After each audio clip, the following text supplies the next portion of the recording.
Hi, everyone. I'm Rebecca Casaba, CEO and co-founder of Dealmaker. Our mission is to make online capital raising mainstream so that you can leverage the power of your community to build your business and build a source of capital. I'm thrilled that you're going to hear today from three of the best founders in the world at doing this. And even more incredible, you've got the founder of Morning Brew, Alex Lieberman, here to interview them. Alex, take it away. Thanks so much, Rebecca. What's up, everyone? I'm Alex Lieberman, co-founder and executive chairman of Morning Brew. Today, I am so excited to be joined by three fellow entrepreneurs and founders, Galliano Tiramani, Alex Skolnick, and Teague Egan. Galliano is the director and founder of Boxabl, a company aiming to revolutionize the standard of housing construction and affordability with an innovative technology-based solution to mass-produce homes through advanced manufacturing. Alec is the co-founder and CEO of Liquid Piston. Liquid Piston is developing the first innovation to the combustion engine in over a century, no big deal, with their patented thermodynamic cycle, creating multi-fuel capable engines that are smaller and more efficient than traditional engines. And Teague is the founder and CEO of EnergyX, a company that has developed disruptive, revolutionary, and patented lithium extraction and refinery technology to meet the massive demand for batteries because of the electric vehicle market boom. Guys, thanks so much for joining me today. Let's do this thing. Thanks for having us. I thought to start, it would be great to just set the stage, and I'm just a sucker for good founder origin stories. And so I want to go around the horn and get a sense of how you guys started your businesses. I'll start with myself. For those of you that don't know me, co-founded Morning Brew, started it in my dorm room at the University of Michigan in 2015 because a whole lot of students told me that they didn't like traditional business news, and I wanted to make it fun for them. So, Galliano, can we start with your inspiration for founding Boxabl? Absolutely. Hey guys, my name is Galliano. I'm one of the founders of Boxabl. We're here in Las Vegas, Nevada. It was actually me and my father that started the company several years ago with the goal to make housing affordable, because everyone knows housing is unaffordable and continues to kind of spiral out of control. So we're actually here at our factory right now, and we've got some of the houses that we make right behind me. So you can see this is our first product. We call it the Casita. You're basically 20 by 20 room modules that we build in our factory, fully finished, shipped to site, and they set up quickly, and then you have a little house there ready to go. A lot of people notice us online because these houses actually fold up and unfold. And that's super important because that's what's going to enable us to actually ship houses from a factory and then scale up our production into mass production. So the first product, we call it the Boxabl Casita. It's a 20 by 20 room module. Take a quick look inside. It's just got kind of a kitchen, bathroom, bed, and couch. Really, everything you need to live comfortably. So we've received, crazy interest on this product so far. We've been producing them for a few years now, and we've got about 2 houses being built every day. So it's really exciting times, and we're just continuing to kind of grind away, dial in our production, increase our production rates, implement new technology. And there's a whole lot of things going on here that are different than the way regular houses are built. And of course, like I said before, the goal is to have the lowest cost housing solution ever done. So, up next, I'm just going to head over to the factory and show you guys more. Love it. Well, thanks for the intro. First of all, one of the coolest, I don't think I've ever seen a live home tour on a panel. So that's definitely a first for me. Alec, I'll let you follow that up. Yeah, hi everyone. I'm Alex Skolnick. I'm the co-founder and CEO here at Liquid Piston. It's really an honor and a pleasure to be here today amongst such great companies here. So thanks for having us. Power and energy is really fundamental across a variety of applications. If we look at mobility, transportation, defense, and really society at large. If we look at the solutions that we have, we look at, gasoline engines are really inefficient. Diesel engines are really big and heavy. Electric is great, but batteries are really expensive, big and heavy. They have 1/50th the energy density of fuel. So my father and I founded the company with a simple vision. How do we improve the efficiency of the combustion engine and develop sustainable hybrid power solutions and energy solutions for mobility and power generation. So we Love really it. went back to the fundamentals of kind of how engines work. We developed a new thermodynamic cycle, a new type of engine architecture, which is smaller and lighter. And for us, this may have started kind of as a moonshot project. I was a PhD student at MIT. My father was a physicist and innovation consultant. Fast forward a few years, and now we're ingrained with the Department of Defense.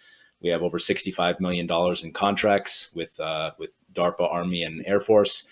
And we've had an amazing journey here with crowdfunding, with 17,000 investors and almost $50 million funded. So we're actually raising today, and our offering is closing today.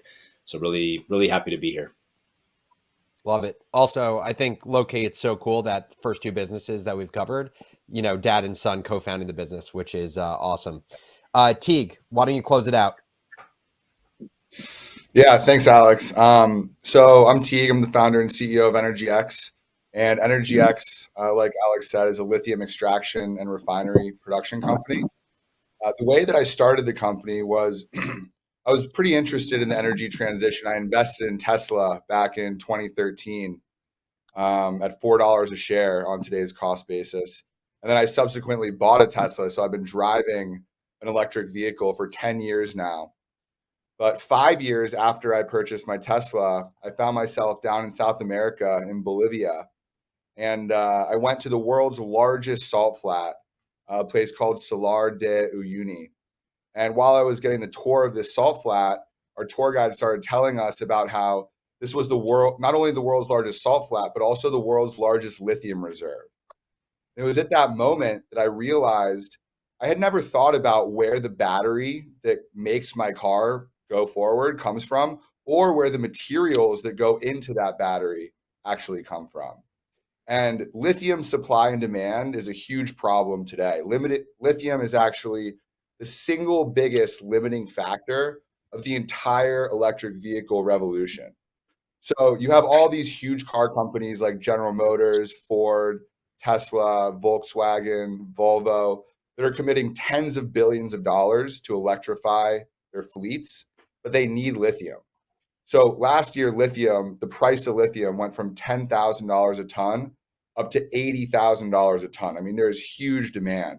And what EnergyX does, and the reason that we started the company, is to fill that gap and produce lithium more efficiently, more cost effectively, and in larger volumes. Love it. Well, if you guys have learned one thing so far from this conversation, it's that I know how to place myself in a room where I'm officially the dumbest in the room. But I'm super humbled to be, spending time with these three amazing founders. Let's hop to the next question, specifically around how you guys have approached fundraising and early stage investing, specifically from the crowd. Obviously, equity crowdfunding, it is relatively new, or it has grown a lot in the last several years. How did you guys all become aware of it, and why did you decide that this was the right vehicle for you to raise money from the community? Let's start with you, Teague. Yeah, absolutely.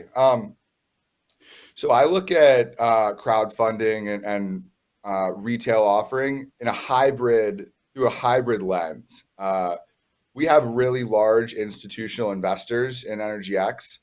In our Series B, that was led by General Motors, as well as POSCO, one of the biggest steel makers and battery component makers in the world. So we have really substantial strategic partners and institutions on our cap table. But every time we do an institutional round, I then like to do a retail or crowdfunding offering. The way I found out about crowdfunding, my buddy actually worked at a crowdfunding company called Net Capital. That was in the early days. It's kind of one of these aggregator sites, and we were alongside many other companies.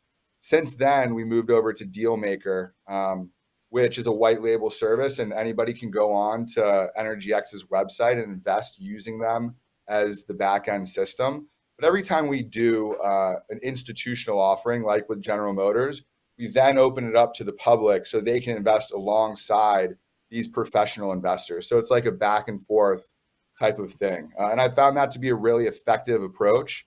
It gives early stage investors or retail investors the opportunity to be in a company, a private company that has huge growth potential before they go public. So that's how we've approached the retail offering space.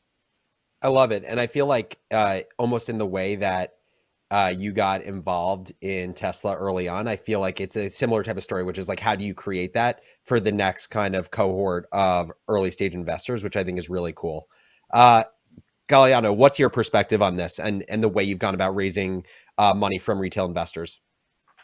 Yeah, absolutely. Just quickly follow me into the Boxabl office here. Like I said, we're in Las Vegas, Nevada, and we're actually open for tours pretty much every day. You can come in and meet us and check out the factory. So you'll see over here behind me, we've got a house. So that's actually, two boxes stacked on top of each other. And then right over there where it says Boxabl, you'll see that's actually how this house folds up. So this house, this big 20-foot house folds up to 8.5 feet wide so that it can ship cost effectively in this footprint. And then right over here behind the conference room, you're going to see our factory. So, what we're trying to do here is just a really, really big undertaking.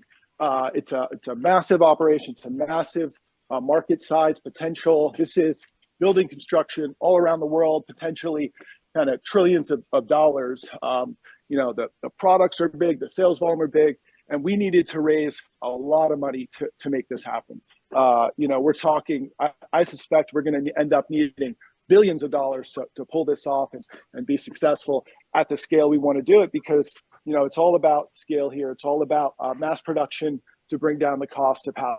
So when we were looking at how do we raise money for this, I came across crowdfunding, and I said, let's give this a try. And, we put it up there, and, people were interested, and they started investing, and it worked, and it worked really well. And we kept going with it, and we kept running with it. And now we've, set up, I think, one of the most successful kind of crowd raises ever done. We've raised probably over $150 million from over 40,000 people. Money continues to kind of roll in to fuel the company every day. And we're actually accepting investment from accredited investors on our website right now. So people can actually go to our website right now and learn more about the company and invest in it and get involved and follow the ride and follow the journey. And it's been, a wild ride so far, and super exciting. Love it. Yeah, and it's super interesting to see, just Galliano, you and Teague, how you guys have taken pretty different approaches to leveraging equity crowdfunding, but it's been obviously a really successful vehicle for both of you. Alec, I'm interested to hear kind of how you found out about this, this way of effectively funding your business, and what got you interested enough to dive in. Yeah. Highly recommend it. So, it's not easy to start a new engine company, right? It takes a lot of time and a lot of funding, and capital is really the blood of a new company, right? So that's what can be the difference between life and death for a startup. So we have a lot of experience raising capital from different sources. We were working with VCs and angel investors and other sources of capital. In 2016, our VCs actually kind of went through a tough time and ended up shutting down their funds. And we were really kind of just looking for new ways to fund the company. So we were one of the early adopters, you could say, of crowdfunding. We got in, at the very beginning, and just kind of experimentally, we're experimentalists by nature. So we tried it, and it worked really well for us. We did 3 Reg CFs. The third one maxed out in just 9 hours, kind of famously. We went on to raise 17 million in our first Reg A, and now we're on our second Reg A, which again closes today. And we're at about 28 million subscribed out of our 30 million target. So really, it's been a fantastic way for us to fund the company. Pretty incredible. We've talked about your guys' origin stories. We've talked about how you got into this form of capital raising. Now I want to talk a little bit more about your businesses specifically. Obviously, any business you start, you end up creating a mission statement. It kind of acts as your North Star for, in a best case scenario, 10 to 20 years down the road, it speaks to what you're going to accomplish with your company. But obviously, as a company grows, it changes. You make necessary changes as information comes in, what's working, what's not. I'm interested in how you guys think about the evolution of your mission statement as your company grows. Like, do you see a mission statement changing? Does it stay the same? How do you keep that essence of what your company was when it was day one or day 100 and it was you, maybe one or two other people in a small room? How do you maintain that essence as the company grows? So let's start with Galliano. Yeah, for us, this is all about housing affordability. Housing all around the world is too expensive. The situation is getting worse and worse, and we wanted to figure out a solution to that. And the goal is to dramatically reduce housing costs for everyone and have a huge impact on humanity. We think our system is a solution that will work all around the world. The core principle here is that if you look at building construction, the way it is done right now, they're going out and they're building houses one at a time on site using hand tools, using pieces of wood, hammers and nails, and doing it that way is extremely inefficient. And if you look at every other modern product, like a car or an iPhone or a sneaker or a television, nothing else is built like that. You would never imagine buying a Tesla and some guy show up in your driveway and start building with hand tools. And of course, if they did that, it would be, slow, poor quality, very expensive. So every other modern product built in a factory, mass production on an assembly line, housing, it hasn't worked yet. And the reason, we think, the main reason is that the houses are just so big, of course, that it's very hard to ship them from the factory to the site. So our first core innovation was, let's fix this shipping problem.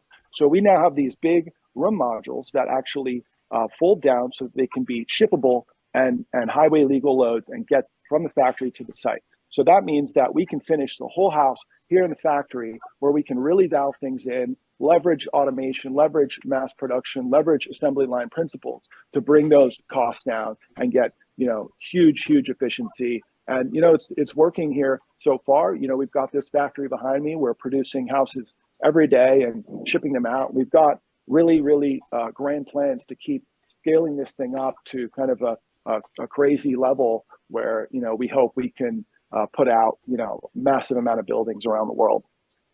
So I think if I'm listening correctly, it sounds like the mission really hasn't changed since starting the business, right? It's still all in service of eventually making housing and the ability to own a house more affordable. Yeah, we've really been able to kind of execute on this vision from the beginning. When we first started raising money, we were just kind of a few guys in a garage with an idea. And we came out and we asked for money from investors. We got it, and we came and we executed and we delivered on the plan, and we put up the factories and we put up the houses, and things are just on an amazing trajectory right now. Amazing. Alec, how do you think about the mission of your business and how it's evolved over time as, the business has matured? Yeah, I love that question.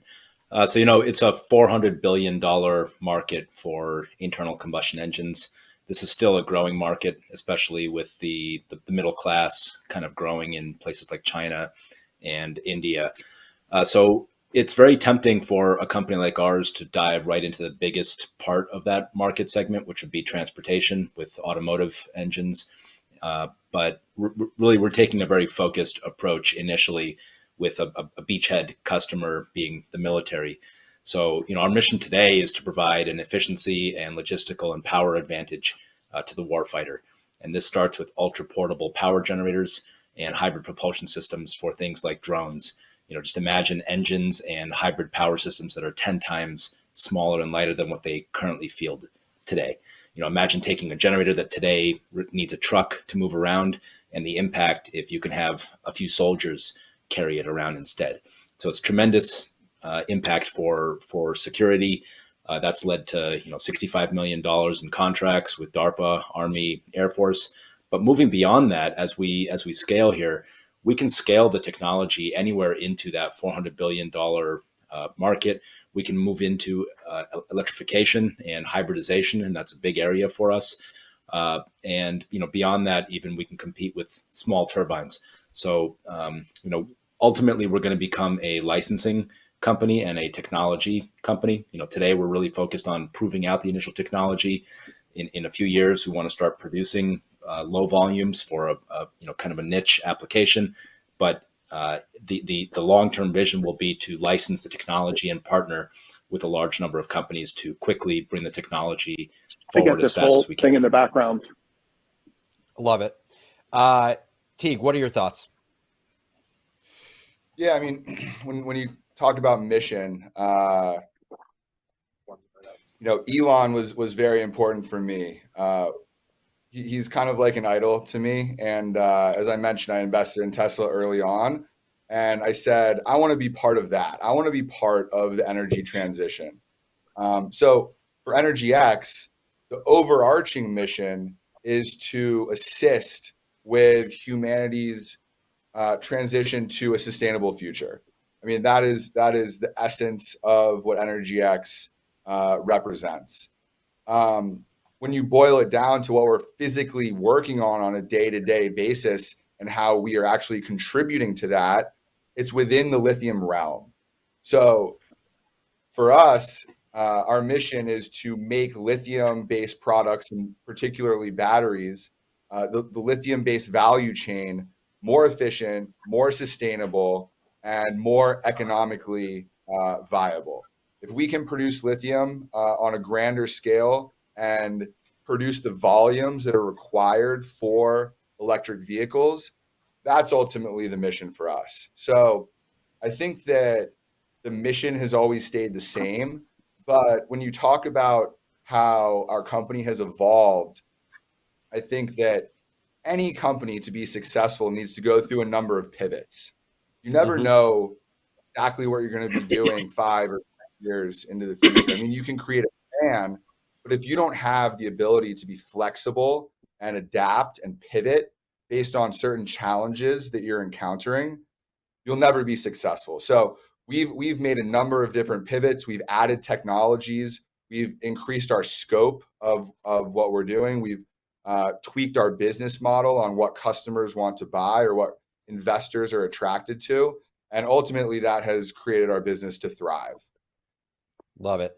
Well, first off, we're gonna have to start a book club for the new Elon biography after this conversation.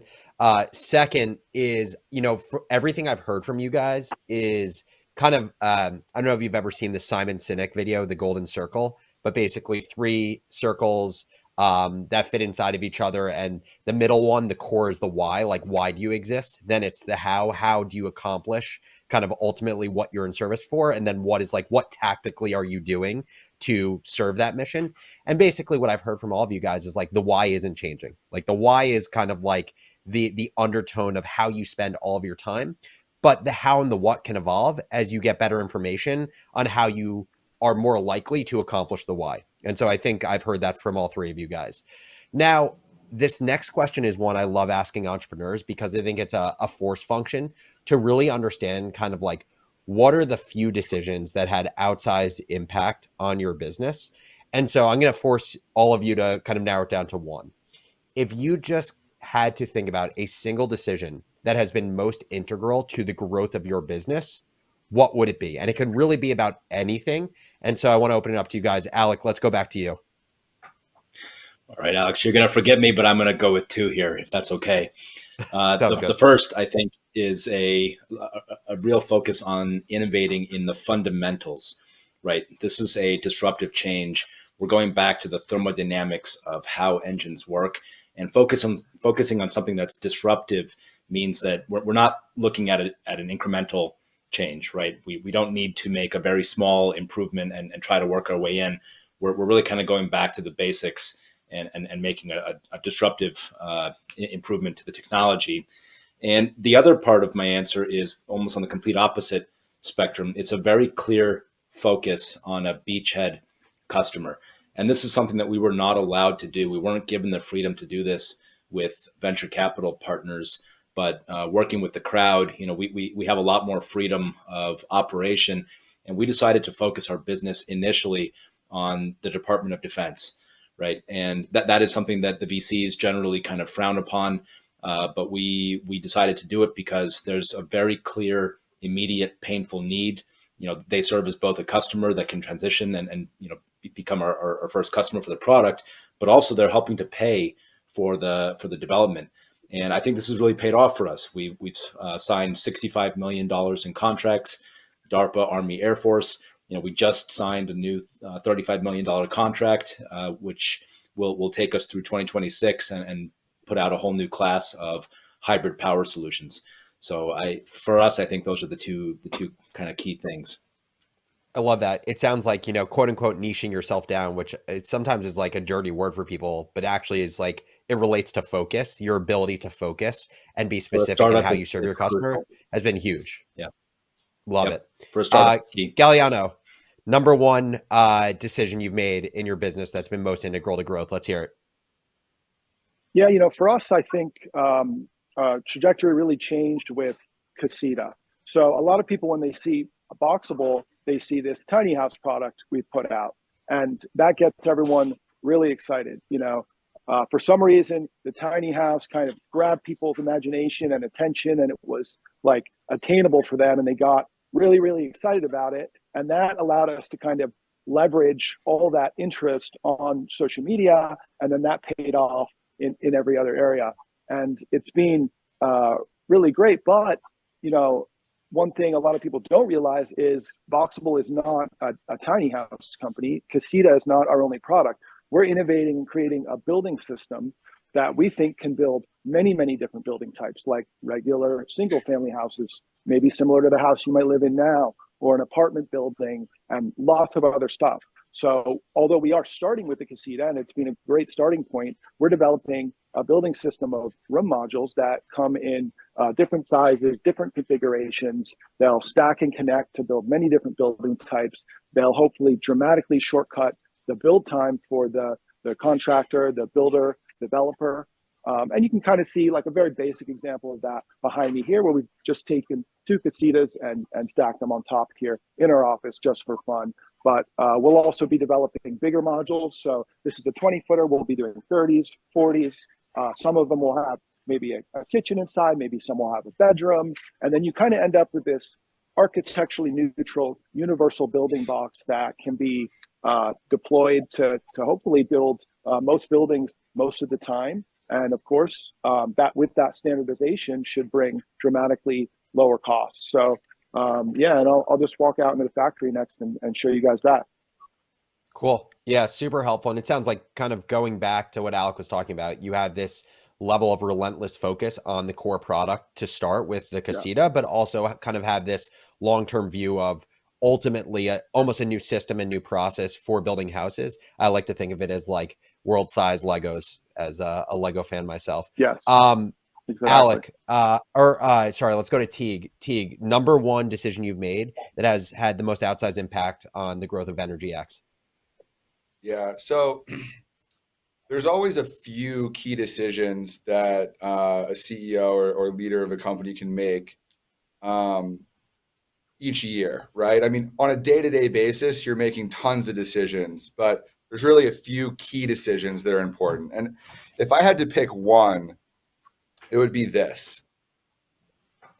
Developing the technology was our entrance into this sector. And we built best-in-class lithium extraction and refinery technology. And our plan was to license that to large existing producers in an asset-light model where we would receive approximately $1,000 per ton of every ton of lithium that a producer produced using our technology, right? So a roughly 5% royalty, maybe a little bit higher if the price goes up. But if you are producing 50,000 tons of lithium and you're making $1,000 per ton as the technology provider, then you're making $50 million from that one customer on a 50,000 ton project.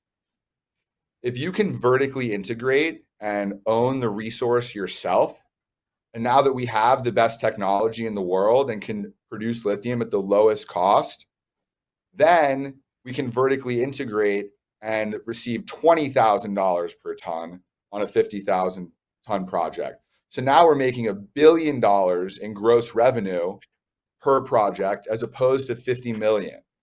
So making that key decision and deciding to vertically integrate and start owning our own lithium resources and then applying the technology that we've built and proved out with other customers in our licensing business is going to dramatically transform the future of the company.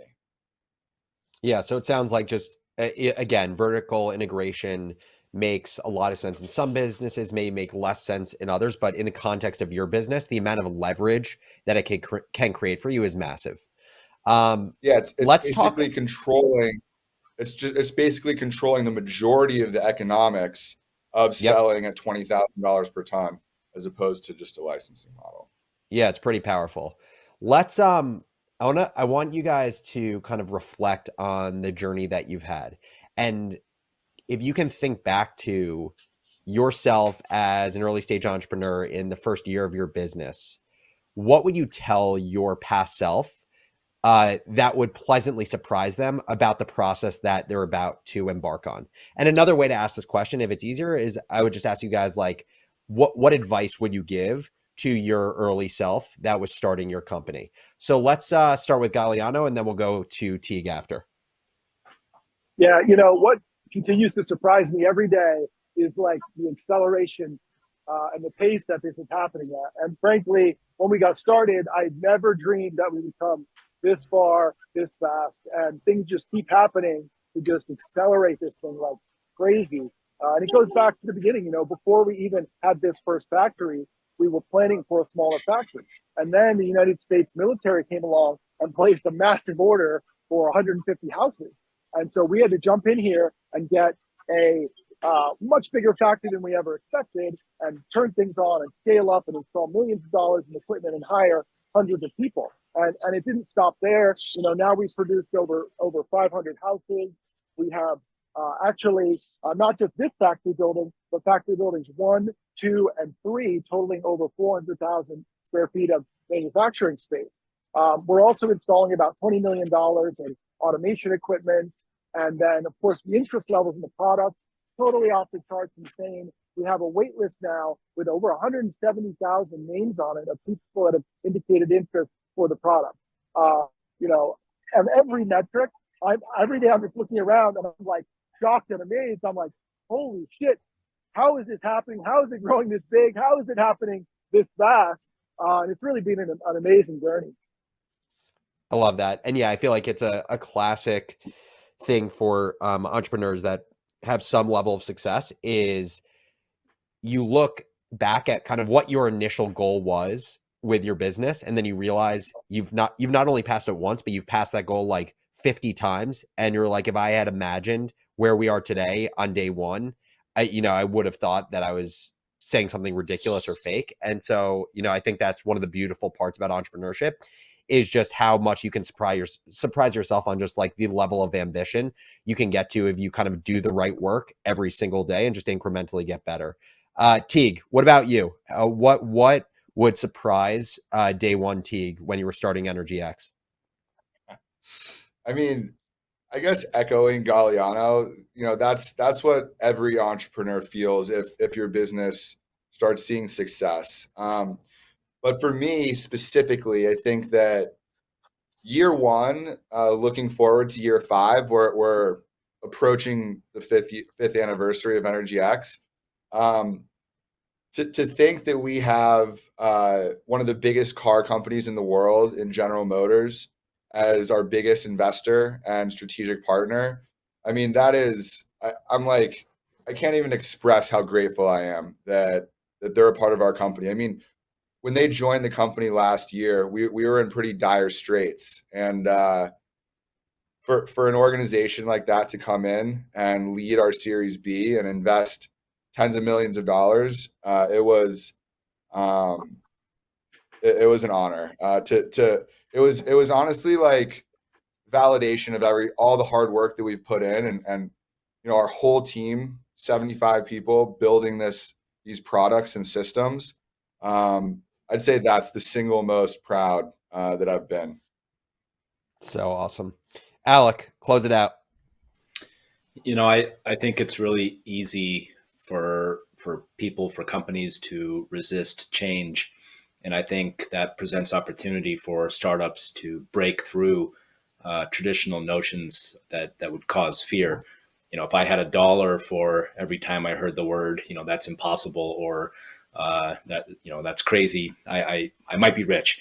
But for me, crowdfunding is an example of that, right? Back in 2016, everybody was saying, "Hey, this is really risky. You can't have so many people involved in the company. It's going to be a major distraction."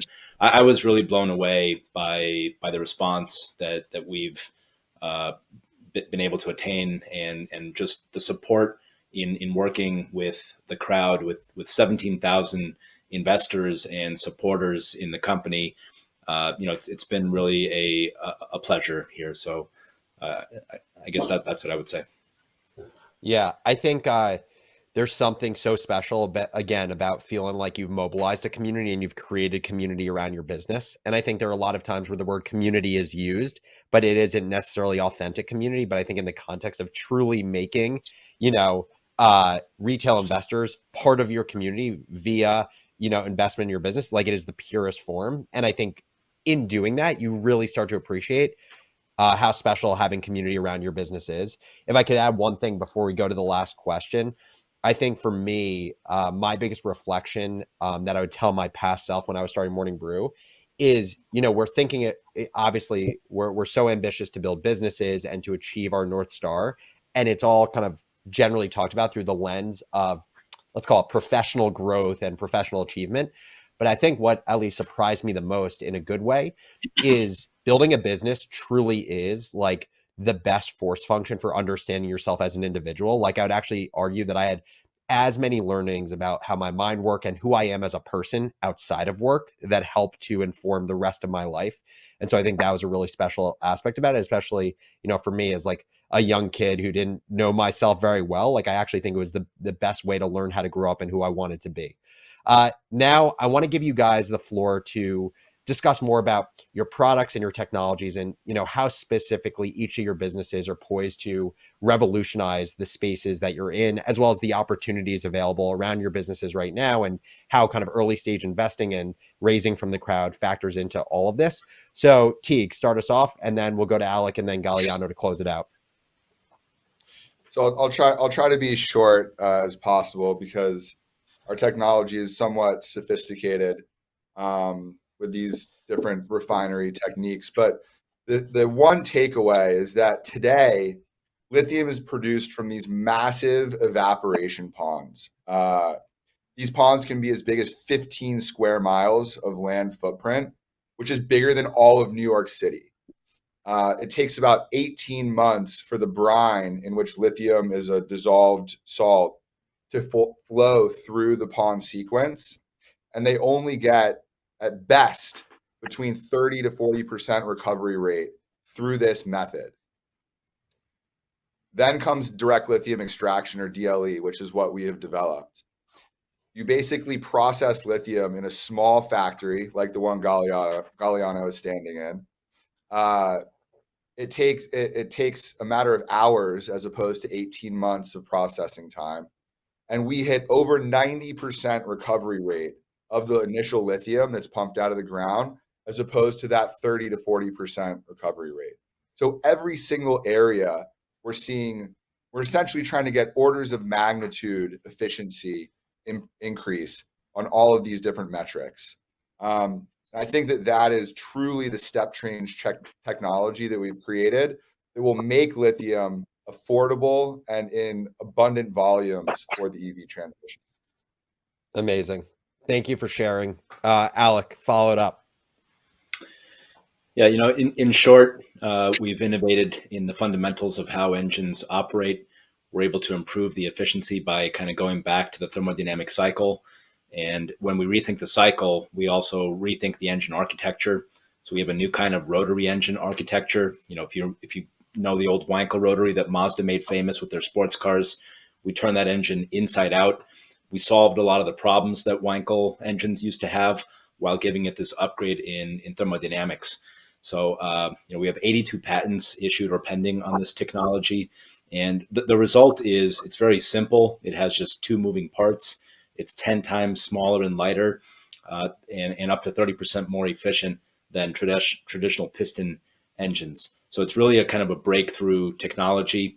I've talked a lot about our traction with the military. We've got $65 million of investments that the military is making in various contracts that we're working with them. What I didn't talk about very much yet is kind of the electric revolution, right? And kind of building on what Teague is doing. We view our technology very much as complementary with electrification. So, imagine if you don't have to carry like a 1,200-pound battery. Imagine if you could carry a smaller battery that is cheaper, more readily available, and you can kind of keep it charged as you go, right? Imagine if you have a choice of fuels. And fuels, we don't have to think about it like we do today. What if we use sustainable fuels? There are new fuels where we can pull carbon out of the atmosphere and use that to create carbon-based fuels, and it just becomes a closed cycle. But it's now a zero carbon fuel. Hydrogen, rotary engines are known to run well on hydrogen. When you burn hydrogen, the main output is water. So basically, we have solutions that can bring these new sustainable fuels to the market. We want to hybridize and kind of marry with electrification, and we think that we can accelerate the mass adoption of electrification. So for us, battery technology and electric technology is really complementary to what we do. And so really, again, appreciate the opportunity here. As a reminder, it's our closing day for our Reg A. Check us out, invest.liquidpiston.com. Thank you. Love it. And Galliano, help us close it out. Yes, sir. So yeah, for us, what we're doing here is all about new technology. It's all about making building construction compatible with assembly line mass production. For example, that's why we have over 75 patent filings on our technology. And really, there's three main points to it. One is the shipping technology. Then we have the manufacturing methods, and then the building materials. So like I said before, the house is fold up. That's the key to making this whole thing work, because if you can't ship the house from the factory, don't build it in the factory, build it on the site. So that was kind of the first thing that we figured out that makes everything else possible. Then after that, we said, well, now that we're in the factory, we got to build these things in a different way than they're doing in the field that makes sense for the factory.